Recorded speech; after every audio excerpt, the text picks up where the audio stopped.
今日出街啊，不過唔係去 shopping，係第一次紮肚。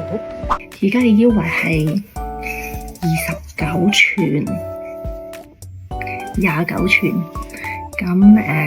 我冇好必須要即刻瘦落嚟嘅。不過大家都話因為紮肚咧係會幫佢嘅內臟同埋子宮翻好最好嘅位，咁所以我都一路同佢哋講，我係最緊要健康為主。咁啊，第一次試下啦，睇下呢一啲紮肚用嘅嘢，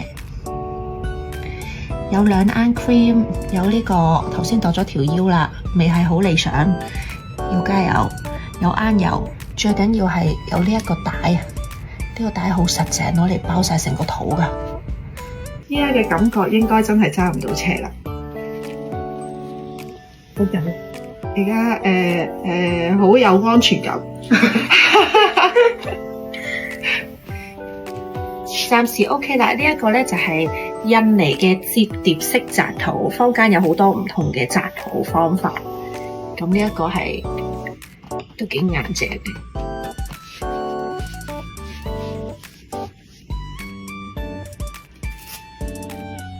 第一次完成，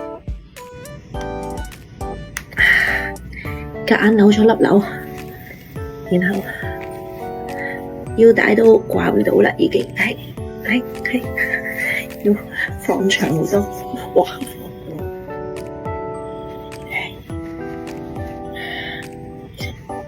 下一次要着返大肚婆裙先得啦，睇嚟條腰從來未試過咁直。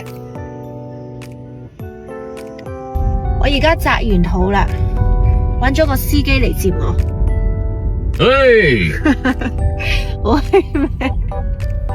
我發現揸車好困難，坐車都好困難。我而家要將張凳拉到最後，因為呢度幾乎係直晒，哇，好硬啊！而家我話依家聞說我呢一個腹直肌咧就係3指距離，我希望可以減到變成0.5指咧，佢就話等於腹直肌度門閂埋啦。咁就有腹肌啦。好攰啊！好啦，第一次完成。